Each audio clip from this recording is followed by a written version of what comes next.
વડોદરાના સુભાનપુરામાં શ્રીજી પંડાળમાં માજી કોર્પોરેટરની પૂરમાં કરેલી કામગીરીનું અદ્ભુત ડેકોરેશન કરાયું।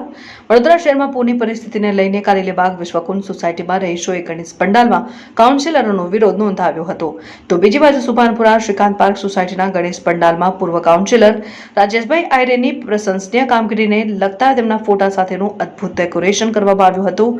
આ દ્રશ્યો રવિવારે સાંજે સામે આવ્યા હતા। નોંધનીય છે કે પ્રજાની પડખે હરહંમેશ રહેલા કાઉન્સિલરની લોકો વાહવાહી કરે છે, પણ જે વારે આવ્યા નથી તેમની સામે લોકોમાં રોષ યથાવત છે। વડોદરા શહેરમાં પૂર વખતે નેતાઓ સામે લોકોનો રોષ ભભૂકી ઉઠ્યો હતો, તો બીજી બાજુ વડોદરામાં ભારે વરસાદ હોવા છતાં ગણતરીના કલાકોમાં સાયનાથ ચેરિટેબલ એજ્યુકેશન ટ્રસ્ટના રાજેશભાઈ આયરે અને યુવા કોર્પોરેટર શ્રીરંગ આયરે દ્વારા જનસેવા એ જ પ્રભુ સેવાના આશયથી વોર્ડ નંબર 9 અને આ ઉપરાંત ઠેક ઠેકાણે પૂરગ્રસ્ત વિસ્તારમાં જરૂરિયાતમંદો અને હજારો નાગરિકોને ખાદ્ય સામગ્રી, પીવાનું શુદ્ધ પાણી, રાહત સામગ્રીની કીટનું વિતરણનું સેવા કાર્ય પહોંચાડવાનું કાર્ય કરવામાં આવ્યું।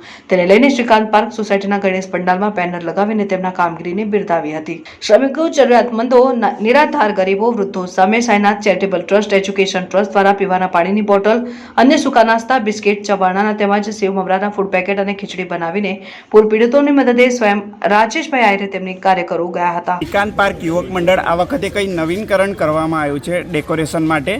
અમારો જે પહેલું વર્ષ એવું અમે કંઈ બતાવવા માંગતા હતા કે જેનાથી આ નાગરિક એકતા રહે, અને અમારું થીમ બેઝ એ છે કે પૂરગ્રસ્ત વડોદરા। એમાં દરેક જગ્યાએ જે સરોવરમાંથી પાણી એટલું બધું ઓવરફ્લો થયું, વિશ્વામિત્રી ઓવરફ્લો થઈ, દરેક નીચાણવાળા વિસ્તારમાં છલોછલ પાણી, કમર જેટલા, એક ફ્લોર જેટલા ફૂલ પાણી જેટલું હતું। એ થીમના બેઝ પર અમે એક ડેકોરેશન થીમ તૈયાર કરી છે। એની માટે જે અમારું મેઇન મોટિવ છે જનસેવા એ જ પ્રભુ સેવા।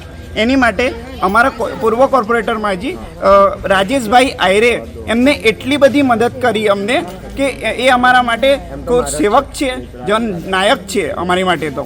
અને આટલું જ નહીં, હમણાં જે ભાજપ કોંગ્રેસમાં જે ચાલે છે કે જે પોલિટિકલને સોસાયટીમાં આવવા નહીં દેવા, અમે તો ઉલટું આમંત્રણ કરીએ છીએ કે તમે આવો, અમારી માટે એટલી બધી મદદ કરી છે। એ આટલું જ એ પૂરતું નથી, પરશુરામ ભટ્ટા છે, નીચાણવાળા એટલા બધા સયાજીગંજના વિસ્તારો છે, ત્યાં કમર જેટલા પાણીમાં પણ એમણે જમવાનું, ખાવાનું, દૂધ, જેટલી જરૂરિયાત પૂરતી વસ્તુ છે બધી જ એમને પૂરી પાડી છે। અમે જેટલી મદદ હોય એટલું ઓછું છે, અમારી માટે ભગવાન જેવા છે, જેટલું કરે એટલું ઓછું છે। મંડળ છે તમારું, અને તમે કયા થીમ પર ડેકોરેશન કર્યું છે?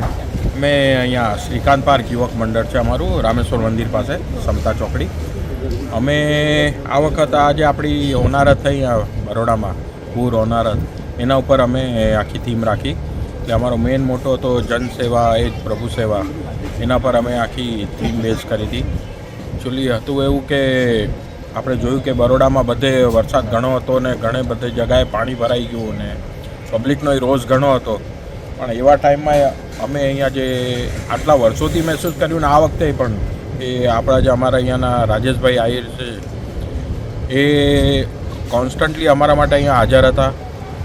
અમારા એરિયામાં તો ઘણી કામગીરી કરતા જ હોય છે, ઘણી હેલ્પફુલ અમને રહેતા હોય છે, પણ એ આ વખતે અકોટા અને એ એરિયામાં પણ એ લોકોએ પૂરના ત્રીજા દિવસથી જ બધે જમવાનું ને ફ્રૂટ ને બધું, પાણી ને બધું પહોંચાડ્યું હતું ને એ કાયમ અમને અહીંયા હેલ્પફુલ રહેતા હોય છે।